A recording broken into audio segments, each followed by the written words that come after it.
What's going on YouTube? It's Chili Powder and I'm bringing you tips on getting your 50. Alright, so the gameplay, I cut out quite a bit. I actually cut out the first kill. Basically, I just cleaned up a one-shot guy. But the gameplay was pretty long. It was a 15-minute game. I just played this as a warm-up. Went into Infinity Slayer by myself, and this was the first game I had. So this was the first time playing the CSR version of Infinity Slayer. After this game, I went up to like a 6 or 7 or something like that. Anyway, so let's jump into it. Tips on getting your 50. I think I'm going to talk about like general tips. Then I'll go into a couple individual like playlists and discuss those real quick, or just touch on those real quick. But I have a lot of time, so here we go. The first thing I want to talk to you about is like when should you play. So I'm going to judge it like this. If you've played Halo 3 or you're just not sure about like your skills, like let's go off of Halo 3's ranking system real quick. So in Halo 3, if you're a 30 and you just like you're around the 30 range and you're trying to get like up to 40 maybe, I would say you need to play during the day on Halo 4. The reason that being is well, the reason for that is because you'll get paired up with people more like your rank. I made a rant about like how I was getting paired up with people that had nothing to do or like was anywhere near my skill range, and I realized that was because I was playing at night, and someone commented and said maybe it was because there wasn't like enough players around your skill range around that time, so it just paired you up with whatever was available, which is true. I don't know why the Halo system does that, but it does. So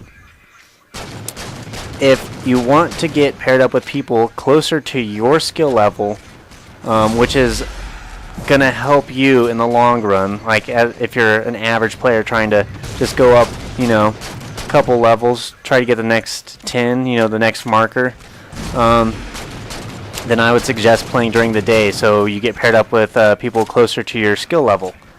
Now, if you're a really good player and it doesn't matter who the hell you play, I'd say play at night.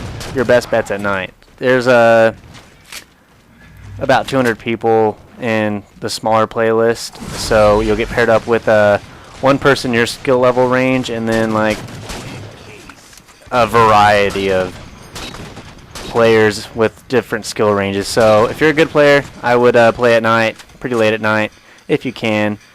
That's a guaranteed way to get a nice variety of people that aren't around your skill range, you know what I mean? Okay, so here's a pretty cool tip that I learned. You need to check your host before games. Now, this doesn't really matter around lower skill ranges, you know, like 1 to 30, I wouldn't worry about it so much. But over the 30 marker, and this would only like concern people that are like going into like team doubles or team throwdown, you know, stuff like that. How to check your host. When you're in the pre-game lobby, all you do is push X to view the roster, and if your name is on top, whoever's name is on top is the host. So if you have one of your teammates as the host before the game, then you know that's a huge advantage in Halo 4. That means if he has a good host or a bad host, he might be eating railguns, or all of his shots will register. So, you know, it's a pretty big deal, because having a good host and a bad host, you know, it really matters in the game. And if you have host, it gives you a small advantage. In doubles, I would say that it has probably a bigger impact in the long run of the game. So check to see if you're host, and if you're not, and you want to leave, you just push start, go down to like, hold on, let me see what it is, because I don't know off the top of my head. You go start, down, and then you go over to network, and then you just click on My Xbox 360. And it'll pull you out of the game, and then you just go right back into network, and then you just go to Xbox Live. And it'll pull you out of the game you were in with no consequence. I have tested this.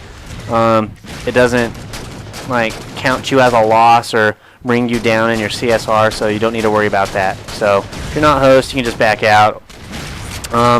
So that brings me into join in progress. You never want to join in progress because you have no idea how long that game's going, if it even started yet. But if you're playing like Rumble Pit, Team Doubles, Throwdown, even Infinity Slayer, it sucks joining in progress because they're like, oh, 1 minute, 1 minute's not a big deal. I mean, it's not. If you're better than the team, you don't know if you're better than them though because you can't check. And it gives them all power weapons. Like, oh, it's horrible because they get anything. Like, I joined in progress. The last time I've ever joined in progress on Halo 4 was Skyline, right before CSR, and a bunch of noobs, like not noobs, but they were nowhere near like my skill level, or the people that joined in with me, like nowhere near our skill level. But they had shotguns, sticky deaths. Every single one of them had a power weapon, and they already had ordnance somehow. Like, we joined in like at the 59-second mark. I don't know what happened, but it was crap. So don't join in progress. It's a bad idea. It will make you go down. It just gives the other team too much of an advantage. Like, it gives them a instant like map control. Okay. So never join in progress. Check if you have host. And if you are joining in progress, you just push start and go ahead and do the network thing and click on My Xbox again. That way you're not joining in. So probably the last bit of advice I would have is roll with a team around the same CSR. If you're a 1 and you roll with 30s, like a couple 30s, you're going to get paired up with 30s. So if you know you're like a 20 or something and you're trying to go to like a 30, you should probably get people around your CSR rank, you know? It's just easier that way. You don't get paired up with people too high or too low. Well, too high. It'll never go too low if you're playing with higher leveled people. Alright, so roll with the team. Teams are always a good thing because it doesn't punish you for rolling with said team. It just puts you guys around whoever the highest CSR is. Okay, so like individually, Infinity Slayer, if you watch this gameplay, I have a bunch of cuts. It's from me running away. Not running away, but like, it could be me running away, but it's me like going around the map in a way to avoid people. I'm playing really passive because that's what they're awarding. They're awarding like individual, like if you're on top, you know? And that's what I am. I'm playing so passive. Look, I don't feel like pressured right now because they can't really get to me. So I'm just kind of being real passive, and here in a second we'll go to a cut, and I'll appear halfway across the map. It's me just running away. Right here. Start running, cut. So Infinity Slayer, you need to play really passive. Free-for-all, it's all about spawn killing. I did a video on shutout, or shoutout. One guy said it was shutout, and I don't know what it is. But I did a spawn killing video on that. Easiest way to win Rumble Pit for that.